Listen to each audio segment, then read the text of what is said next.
मृत्यु के पार आत्माओं की अनकही यात्रा भाग 2। काशीपुर के एक और कोने में वही साधु बाबा आनंद गंगा के तट पर ध्यान में बैठे थे। समय बीत चुका था, आरव का पुनर्जन्म हो चुका था, लेकिन अब वह एक नए नाम और पहचान के साथ धरती पर था। वेदांत। वेदांत एक महानगर में जन्मा था। उसकी माँ एक शिक्षिका थी और उसके पिता एक वैज्ञानिक। जैसे जैसे वह बड़ा हुआ, उसमें एक अनजानी जिज्ञासा थी। कभी कभी वह अजीब सपने देखता था, जैसे कि वह किसी और जीवन में रह चुका हो।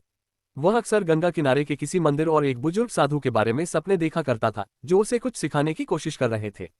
स्वप्नों का रहस्य। एक दिन जब वेदांत 20 साल का हुआ, उसने एक अजीब सपना देखा।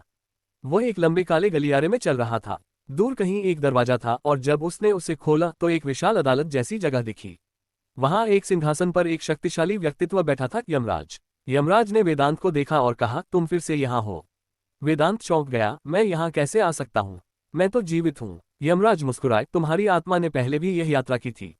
शायद तुम्हें ये याद न हो, लेकिन मृत्यु के बाद भी यात्रा समाप्त नहीं होती। हर आत्मा को अपने कर्मों के अनुसार रास्ता चुनना होता है। वेदांत ने घबराकर पूछा, तो क्या मैं फिर मरने वाला हूँ? यमराज ने सिर हिलाया, नहीं, लेकिन तुम्हें कुछ याद दिलाने की जरूरत है। तुम्हारे भीतर एक रहस्य छुपा है जो तुम्हारे पिछले जीवन से जुड़ा हुआ है। अब समय आ गया है कि तुम उसे खोजो। काशीपुर की पुकार। अचानक वेदांत की आंखें खुल गईं। वह पसीने से लथपथ था। उसकी आत्मा जैसे कुछ कहना चाह रही थी। उसी दिन उसने एक पुरानी किताब में काशीपुर का नाम पढ़ा और बिना समय गंवाए वहां जाने का निर्णय लिया। जब वह गांव पहुंचा तो उसे अजीब सा अपनापन महसूस हुआ। गंगा किनारे पर चलते हुए उसकी नजर एक बूढ़े साधु पर पड़ी, बाबा आनंद। बाबा आनंद ने उसकी तरफ देखा और मुस्कुराए, आखिरकार तुम्हें अपनी राह मिल गई, आरव। वेदांत के दिमाग में एक तेज झटका लगा। आपने मुझे आरव क्यों कहा?